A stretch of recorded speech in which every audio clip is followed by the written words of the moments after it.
Hey there and welcome. Today, we're going to dive into some really powerful, practical, and honestly hopeful strategies for managing Parkinson's.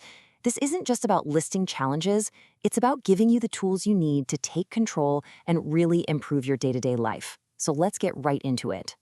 So, let me ask you, have you ever felt stuck, unsteady on your feet, or just so frustrated by those freezing episodes? If you have, I want you to know you are absolutely not alone. These are really common hurdles, and they're exactly what we're going to tackle head on. And this right here is the most important thing I want you to hear today. While there isn't a cure for Parkinson's, a whole lot of research shows that you can make a huge difference with the right strategies. You really do have the power to improve your movement, feel safer, and hold on to your independence. Okay, first things first, let's just get real about it. Living with Parkinson's can sometimes feel like you're trying to navigate an obstacle course every single day. But really understanding these specific challenges, that's the very first step toward conquering them. Things like stiffness, slower movements, and feeling off balance can make even simple tasks feel like climbing a mountain. Your own home, a place that should be your sanctuary, can suddenly feel full of hazards, rugs, clutter, tight corners. And it's not just about the risk of falling. It can be so frustrating. But what if we could change that? Now, this is where things get really exciting.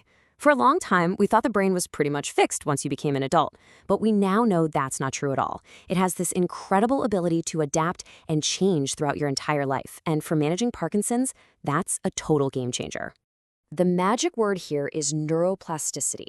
Seriously, think of it as your brain's own superpower. Every single time you learn something new or you challenge your body with specific exercises, you are literally building new roads, new pathways in your brain. For people with Parkinson's, this means exercise can actually help the brain find workarounds for the damage the disease causes. And look, this isn't just some feel-good theory. It's backed by solid research.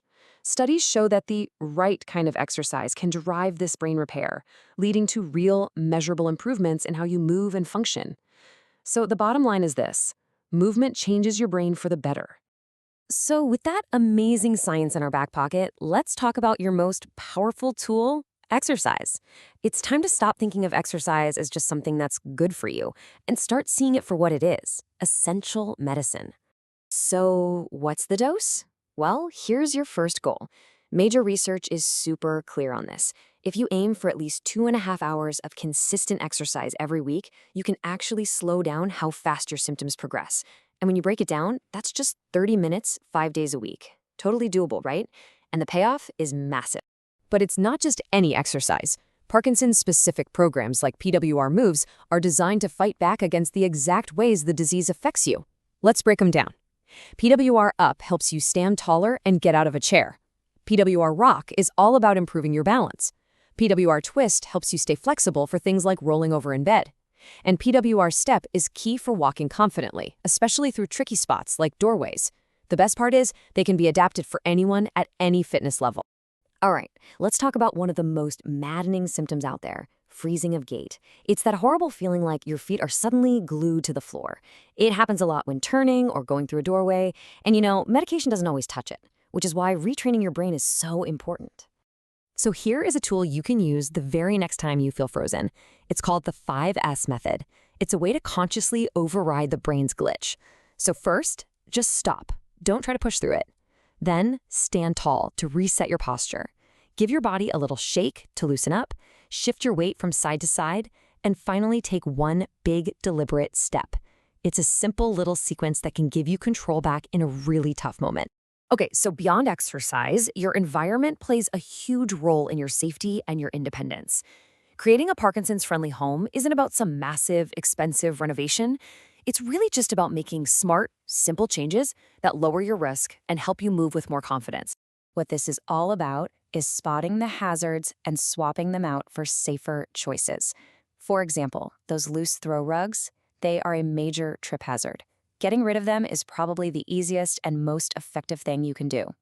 Then, clear the clutter and cords from your walkways, brighten things up with night lights, and maybe switch out those tricky round doorknobs for lever handles that are way easier to use.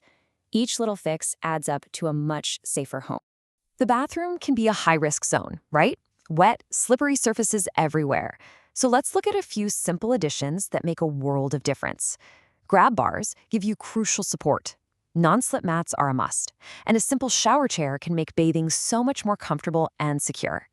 And your bedroom, that should be your sanctuary, your safe space. Keeping the path to the bathroom clear is so important, especially at night. A firmer mattress can actually make it easier to get out of bed, and just keeping essentials like your phone, glasses, and a glass of water right on the nightstand means less reaching and bending in the dark. So, wow, we have covered a lot, haven't we? From rewiring your brain with exercise to redesigning your home for safety. Now, let's pull it all together into a clear plan you can start using literally today. This is all about feeling empowered through action. So here's your path forward. First, if you can, talk to a physical therapist who really gets Parkinson's. They can build a plan just for you. Then commit to that 2.5-hour weekly goal. Practice the movements and tricks we've talked about. And for home safety, just start small. Pick one room this week. Just remember, every single step you take is a step toward keeping your quality of life high. Don't just take my word for it. The real proof comes from people who are using these strategies every single day. Hearing from someone who has been there, who has felt that tightness and found something that helps, that's incredibly powerful. It's about getting stronger, feeling more confident, and just being better able to handle everyday life. So I'll leave you with this one last thought. We've talked about a whole bunch of ideas, from big exercises to small fixes around the house. But you know what? Real change starts with one single step.